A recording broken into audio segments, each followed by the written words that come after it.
Já estamos de volta às atividades normais, depois de um mês de julho, férias escolares, eventualmente algumas famílias tiveram condições de sair para um passeio, uma viagem, outras famílias tiveram seus filhos em casa, enfim, foi uma rotina um pouquinho diferente. Nós, durante o mês de julho, também interrompemos a nossa série de pregações para mensagens avulsas. Aliás, foi uma experiência muito gostosa, muito edificante para a igreja, ouvirmos uma variedade de pregadores aqui. Nós temos os nossos jovens pregadores, Pastor Elias, o Dodô, Felipe Magalhães, Daniel Simões, Cornélio, todos eles passaram por este púlpito e é muito bom, muito edificante. Nós ouvimos o que Deus tem colocado no coração deles, temos uma variedade de abordagens, de perspectivas, e assim nós vamos sendo edificados. Nós agradecemos muito a eles pela ministração da palavra, mas agora na volta do mês de agosto nós retornamos com a nossa série Conforme a Cruz, baseado naquele livro do teólogo inglês John Stott, o livro A Cruz de Cristo. E nós pretendemos vencer nos próximos 4 domingos, hoje e os próximos 3, todo o livro. Nós temos mais 4 pregações. Hoje nós vamos abordar o capítulo 10 do livro, e o tema da minha pregação é a celebração da cruz em comunidade. A celebração da cruz em comunidade. Esta palavra celebração, pense bem nela. Eu precisei ir ao dicionário para entender exatamente o seu significado. Lá no dicionário Ruais, nós temos essa definição. Uma celebração é uma festividade, uma festa, uma comemoração exaltada e ruidosa. Se nós fôssemos usar bem uma linguagem popular, nós diríamos que uma celebração é uma festa do barulho. É ali aquele negócio assim, viva, yuhu, coisa desse tipo assim, sabe? Muita empolgação, muita vibração, muita alegria, abraços, música animada, dança, fogos de artifício. Isso é uma celebração. Mas o que é que a cruz tem a ver com tudo isso aqui que eu acabei de descrever? Porque a cruz, naturalmente, nos reporta um tipo de experiência muito diferente dessa que eu acabei de descrever. A cruz está muito mais relacionada com sofrimento, com dor, com despedida, com luto, com tristeza, com choro, com penumbra. Hoje nós vamos participar da ceia do Senhor Jesus Cristo, que morreu numa cruz. A ceia nos coloca nesse cenário, neste ambiente, o ambiente da morte de Jesus na cruz. O que naturalmente nos induz a uma atitude solene, uma atitude soturna. Parece que esse é o natural, parece que esse é o espírito mais apropriado. Falamos da cruz. Parece que cruz e celebração não combinam muito bem. É como se fosse água e óleo, não se misturam. Então, tentar fazer o que eu estou tentando fazer aqui, criar um ambiente de festa, num culto de ceia, parece que é forçar a barra, mas não é. Vou adiantando que não é, e não é porque eu vou tentar, com o meu argumento, provar a você que não é. É o argumento da palavra de Deus. Olha o que diz a palavra de Deus em 1 Coríntios 5, 7, 8. Cristo, o nosso Cordeiro Pascal, foi sacrificado na cruz. Por isso, e eu fiz um grifo, por isso, porque ele foi sacrificado na cruz, celebremos a festa. porque Jesus foi sacrificado na cruz, celebremos a festa com muita empolgação, com muitos gritos, com muitos abraços, com muita música, com muitos assobios, com dança, com tudo que tivermos direito, porque Jesus, o nosso Cordeiro Pascal, foi sacrificado. É claro que no dia em que Jesus foi morto, naquele mesmo dia, o ambiente não era de festa. O ambiente era de perplexidade e de profunda tristeza. As pessoas mais próximas de Jesus, os seus amigos, os seus discípulos, muito embora tenham sido avisadas, eles não podiam acreditar que aquela tragédia realmente estivesse acontecendo. Além desse sentimento de perda do seu melhor amigo e do seu mestre, a sensação era de que todas as esperanças que eles tinham depositado em Jesus estavam perdidas definitivamente. Então, para entender como um evento tão trágico como a morte de Jesus na cruz pôde transformar-se num motivo de festa e euforia, é preciso que nós conheçamos um pouco o roteiro todo deste drama, que é a morte do Cordeiro Pascal. O texto que eu acabei de ler para vocês nos dá essa pista quando ele faz menção do Cordeiro da Páscoa. Porque Jesus Cristo é identificado por Paulo como o Cordeiro Pascal, que foi sacrificado. E por isso, Paulo completa, porque o Cordeiro Pascal foi sacrificado, temos motivo de celebrar a festa. O Cordeiro Pascal nos leva para 1500 anos antes de Jesus, lá no Egito, quando os judeus sacrificaram aqueles cordeiros na 10ª e última praga, aquela praga que os libertaria da escravidão e os levaria de volta à sua terra. Naquela noite, cordeiros sem defeito foram sacrificados pelas famílias judias e o sangue aplicado nas portas como sinal ao anjo da morte para que ele passasse por cima daquelas casas. E os filhos mais velhos de cada casa, onde houvesse o sangue na porta, fossem poupados da morte, o que não aconteceu com as famílias egípcias. Naquela noite, aquelas famílias se reuniram ao redor das mesas de suas casas, para jantar aqueles cordeiros que haviam sido sacrificados. Esta foi a primeira Páscoa.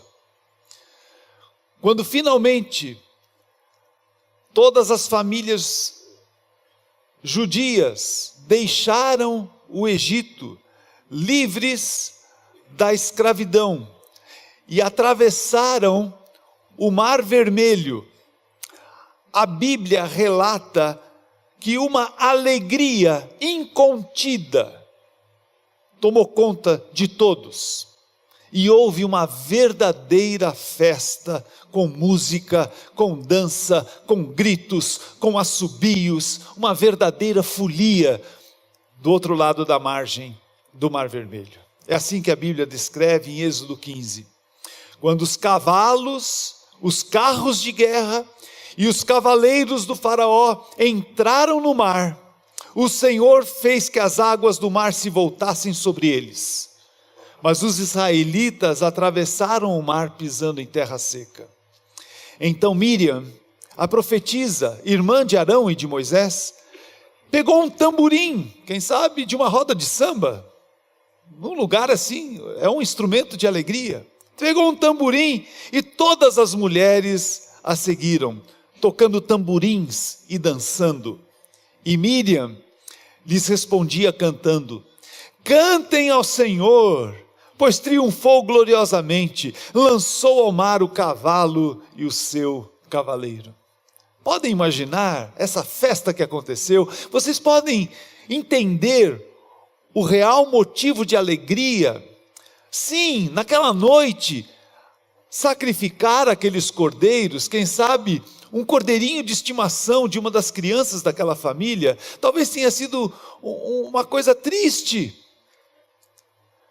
Mas o resultado daquilo, a libertação definitiva da escravidão do Egito, depois de mais de 400 anos, foi motivo de festa, de muita alegria. A partir de então, os judeus celebram uma vez por ano a festa da Páscoa. E é mais ou menos assim que acontece. Eles costumam preparar um jantar com os elementos da primeira Páscoa, um cordeiro, ervas amargas, o pão asmo sem fermento e outras coisinhas mais que foram sendo acrescentadas ao longo dos anos, e ali aquele cordeiro pascal. E eles comem em família, ao redor da mesa, reúnem toda a família, às vezes a família inteira, pai, mãe, filhos, aí tios, avós, netos, sobrinhos, primos, uma grande festa na casa, uma refeição com muitas coisas, muito saborosa. E depois de jantar, aquelas famílias então saem às ruas e se reúnem nas ruas públicas, nas praças públicas, e começa uma verdadeira festa com músicas e danças. É assim que acontece. Jesus fez por nós o mesmo papel daqueles cordeiros do Egito. Ele foi sacrificado em nosso lugar, para que pudéssemos ser libertos de uma vez por todas, de uma escravidão também, uma escravidão muito pior que a do Egito, a escravidão do pecado e da morte. E é neste fato que consiste a nossa alegria, o nosso motivo de festa. É isso que nos dá motivo para celebrar. Sem o sacrifício de Jesus, nós temos que ter consciência disso. Sem o sacrifício de Jesus, nós estaríamos perdidos, definitivamente e irremediavelmente escravos do pecado e eternamente condenados à morte. Isso seria terrível para todos nós. Por isso, a Páscoa cristã, a exemplo da Páscoa judaica, deve ser uma celebração festiva, movida por muita alegria. E é por isso que eu estou tentando aqui, com tudo que eu consigo, levar vocês a participar da ceia de hoje, não com aquela atitude fechada, pesada, grave, triste, muito séria. Eu gostaria que hoje você celebrasse a ceia do Senhor com o coração cheio de alegria, de gratidão, de empolgação, como se você estivesse realmente participando de uma verdadeira festa, uma festa alegre, como Ele mesmo previu que seria. Jesus falou disso. Lá em João 16:20 Ele diz: digo-lhes que certamente vocês chorarão e se lamentarão, dizendo aos seus discípulos, no dia da sua morte. Isso iria acontecer de fato, e o mundo se alegrará. Isso aconteceu de fato. Vocês se entristecerão, mas a tristeza de vocês se transformará em alegria. Alegria. Alegria é um sentimento que deve inundar o coração de quem conhece a Jesus. A alegria está no coração de quem já conhece a Jesus. Isso é a ceia do Senhor. Eu queria falar um pouquinho sobre a ceia. A ceia do Senhor é para nós nos lembrarmos o que Jesus fez por nós, pelo sacrifício de Jesus por nós. Jesus disse isso e passou para Paulo, e Paulo nos lembra: façam isso quando participarem da ceia, em memória de mim. É para você se lembrar do que Jesus fez por você. Se você está aqui hoje, pecados perdoados, vida nova, transformada, a presença do Espírito Santo no seu coração, o consolo, a paz, a alegria, é porque Jesus fez o que fez por você. Lembre-se disso, nunca se esqueça do que Jesus fez por você. Nós estamos aqui porque nós nos identificamos com Jesus. Não temos vergonha de dizer que nós fazemos parte de Jesus, é o que a palavra de Deus diz. Não é verdade que o cálice da bênção que abençoamos é uma participação no sangue de Cristo? Nós temos parte com o sangue de Cristo. E que o pão que partimos é uma participação nossa no corpo de Cristo. Nós fazemos parte de Jesus, Jesus faz parte de nós. Agora, é indivisível esta união com Cristo. Nós pertencemos a Jesus, Jesus nunca mais vai abrir mão de nós, e nós nunca mais vamos abrir mão de Jesus. Nós fazemos parte dele e ele faz parte de nós.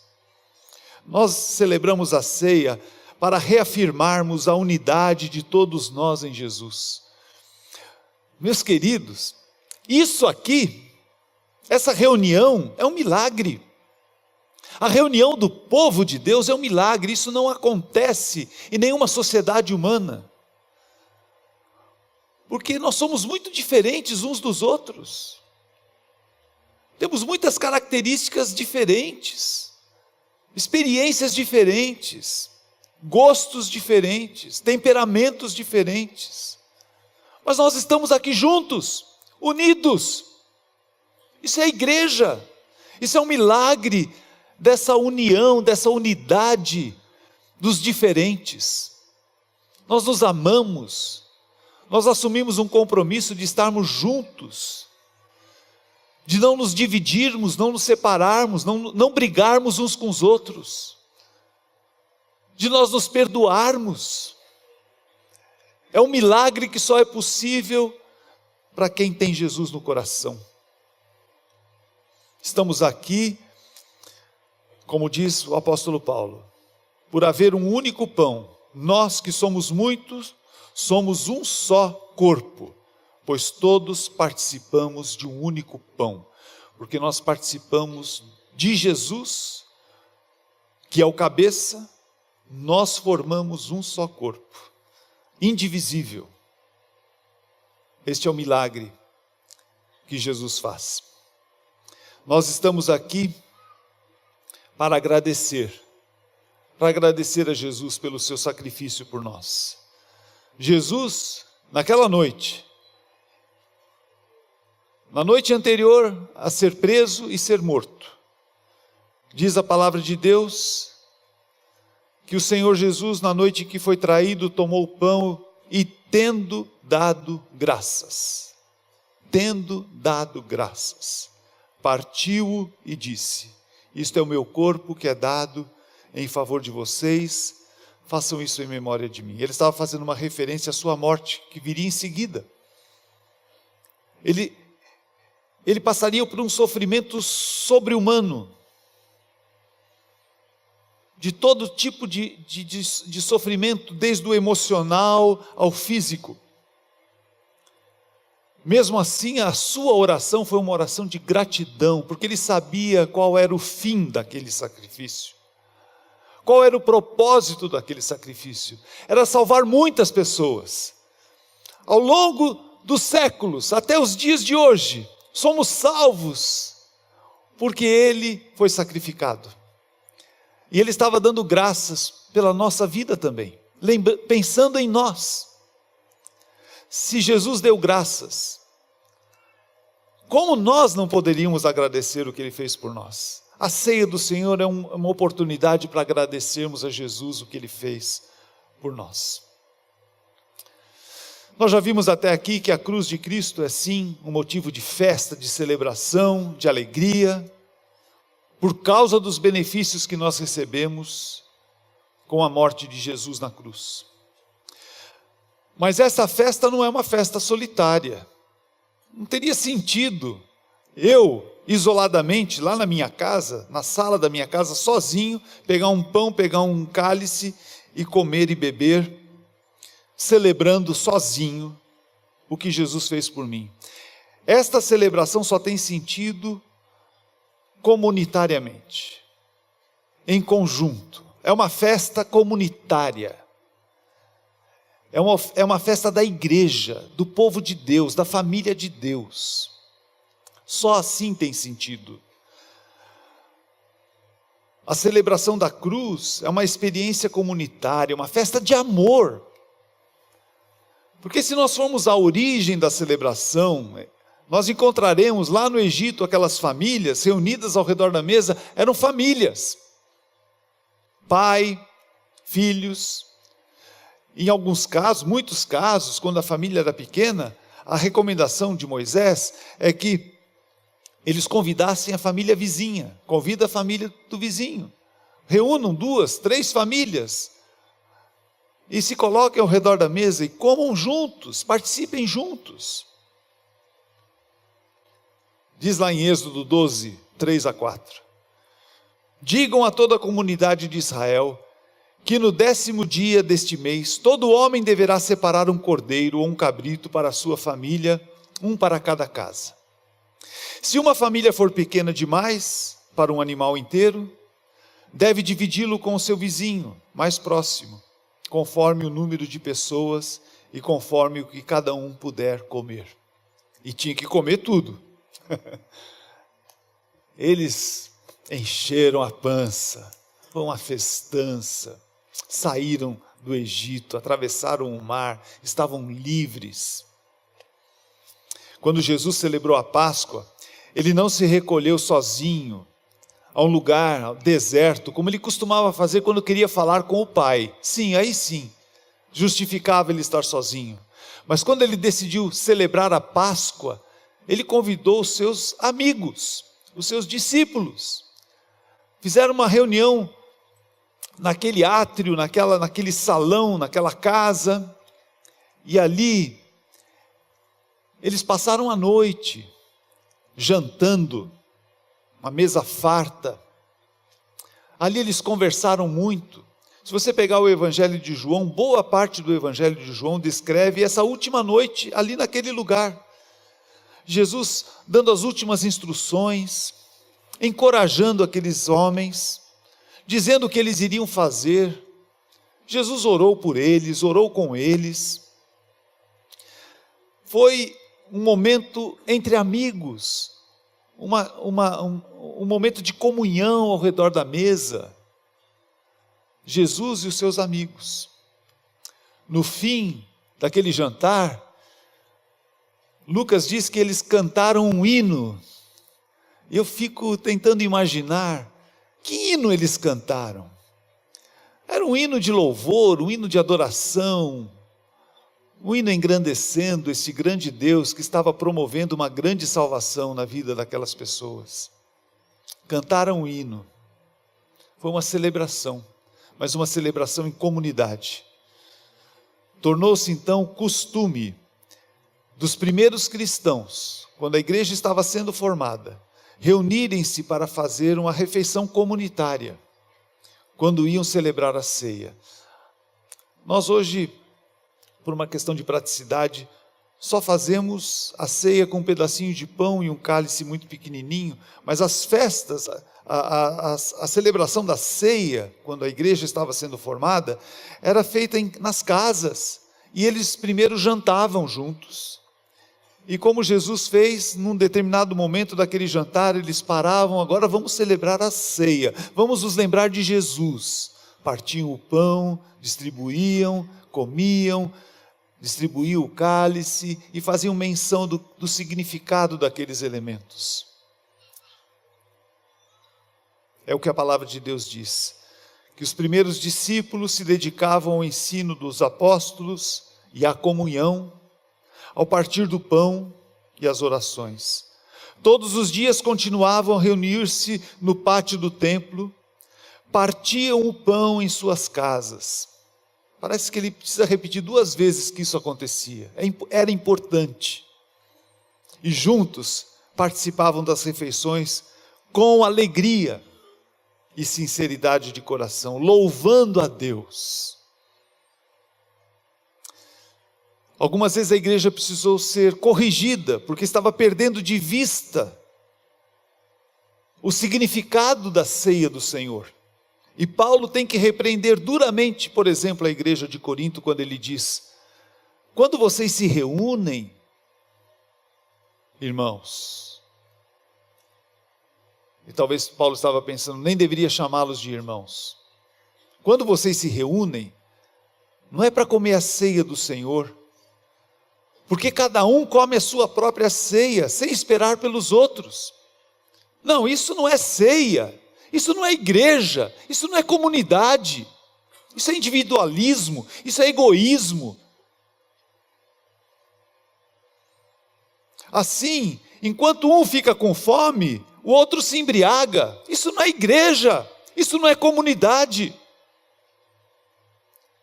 Será que vocês não têm casa onde comer e beber?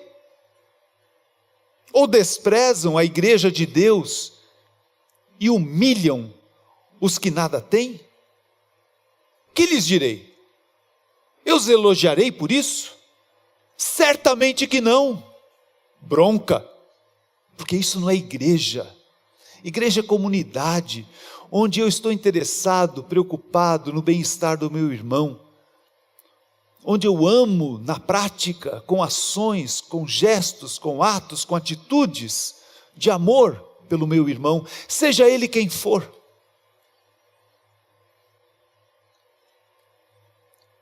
Então Paulo, enquanto está dando essa bronca nos coríntios, ele lembra que eles faziam parte de um mesmo corpo, que todos tiveram o privilégio de beber de um só e mesmo espírito, não importando se eram escravos ou se eram livres, o espírito foi o mesmo para ambos, que eles deviam considerar-se membros uns dos outros, e que cada membro tem o seu papel, tem a sua importância, tem o seu lugar, tem a sua função, por mais humilde, por mais simples que seja, ele é importante para o corpo, e que eles deveriam partilhar todo o alimento com todos. E Paulo os adverte que depois de tal demonstração de egoísmo e de desprezo, eles eram indignos de comer do pão e de beber do cálice, culpados de pecar contra o corpo e o sangue do Senhor. Jamais podemos cair nesse erro, porque a ceia do Senhor é uma festa comunitária, é uma festa de amor, que nos une, que nos aproxima, uma festa capaz de nos levar a passar pelos erros dos nossos irmãos, de perdoar os nossos irmãos.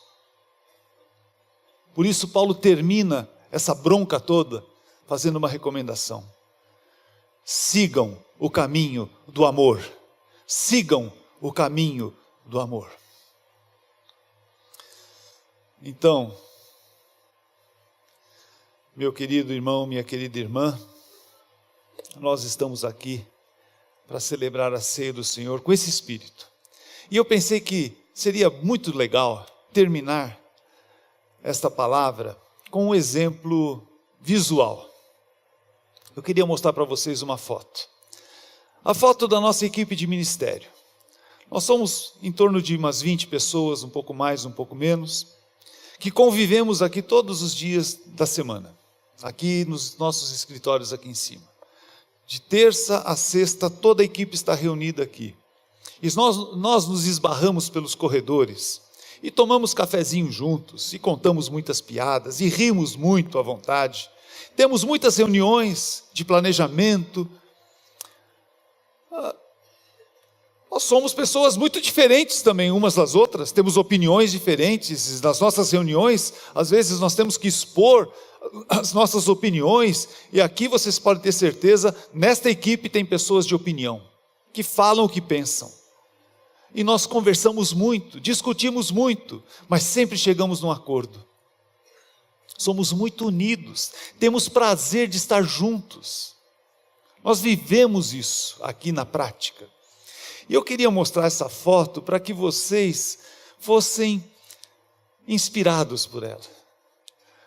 Essa é a alegria que nós queremos dizer para vocês que temos por estarmos juntos e unidos a serviço dessa igreja. E nós queremos que essa alegria, assim, saísse das telas e contagiasse o seu coração, e você tivesse essa mesma alegria de fazer parte desse corpo, o corpo de Cristo que está aqui junto, para celebrar a ceia do Senhor com esta alegria aqui. Eu gostaria que a gente tivesse um momento agora para celebrar e agradecer e louvar. E tem uma música que eu gostaria, já que Jesus cantou um hino naquela ceia, e nós temos uma música muito boa para cantar. A música diz assim: eu tenho vida, alegria em todo tempo, tenho amigos, família, muitos irmãos. Foi Jesus, meu amigo verdadeiro, que fez tudo para me dar a salvação. Vamos cantar? Vamos ficar em pé? Vamos cantar com muita alegria.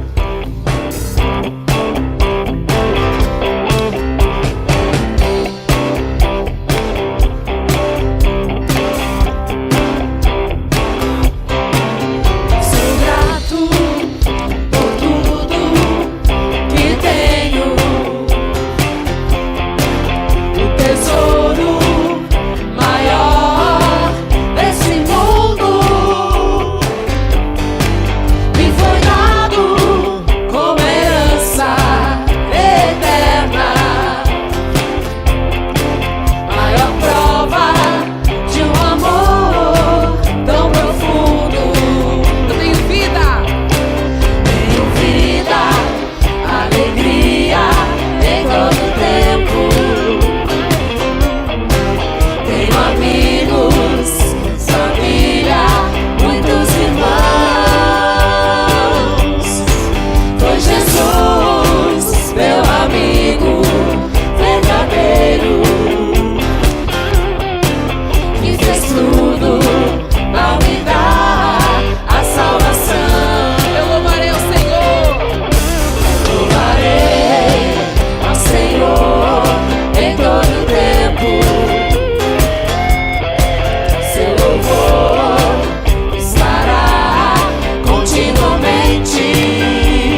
Muito bom, gostei.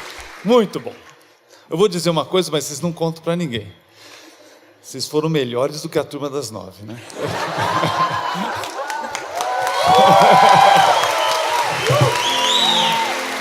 Pode sentar, minha gente.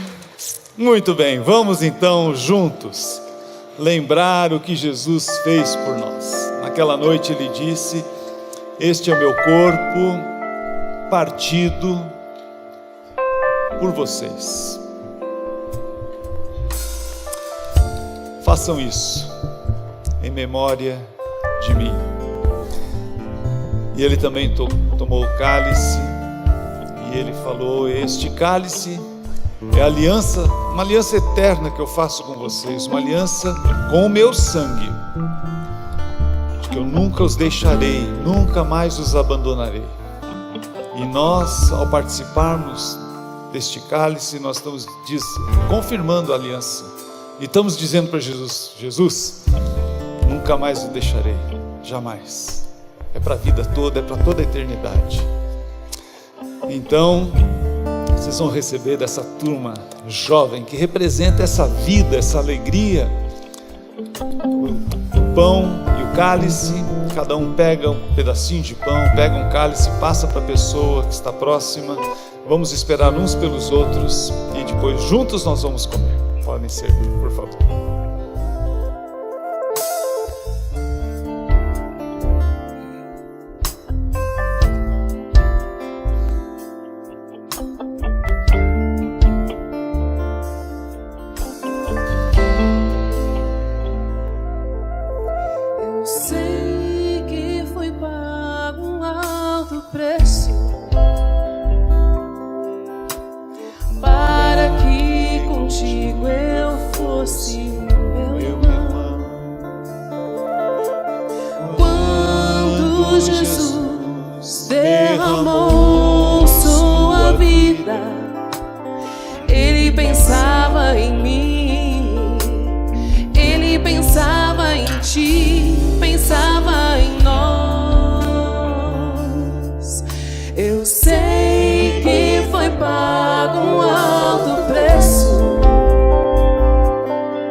Lado a lado, trabalhando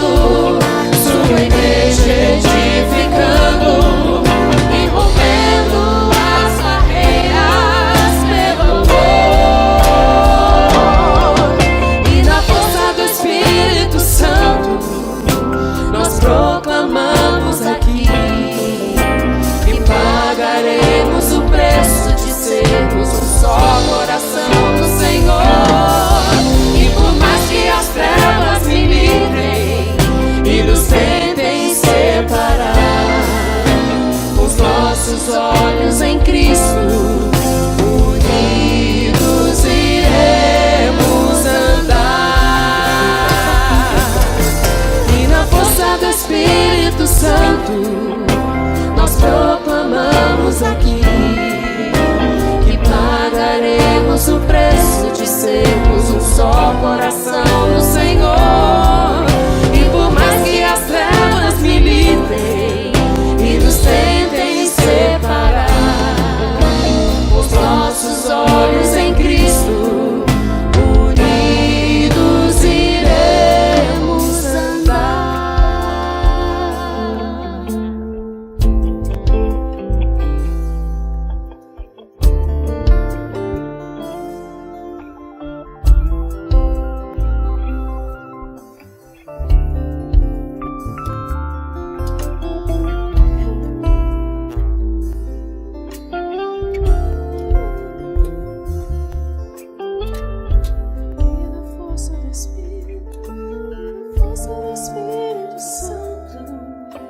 Nós proclamamos aqui que pagaremos o preço de sermos um só coração no Senhor.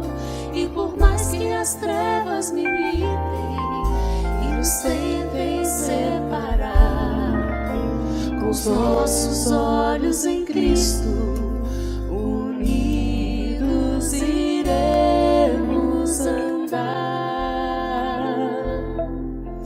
E na força do Espírito Santo, nós proclamamos aqui que pagaremos o preço de sermos um só coração no Senhor. E por mais que as trevas militem e nos tentem separar, com os nossos olhos em Cristo, unidos iremos andar.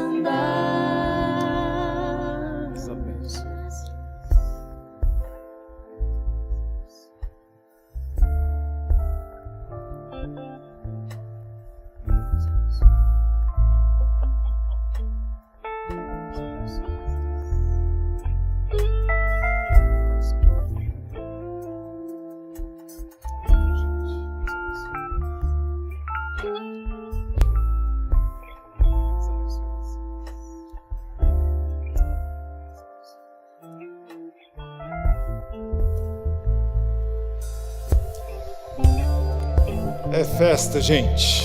Vamos celebrar com toda a gratidão, lembrando de Jesus e agradecendo a Ele do fundo do nosso coração, que Ele se colocou na cruz para nos salvar. Hoje nós somos livres e podemos celebrar. Vamos celebrar.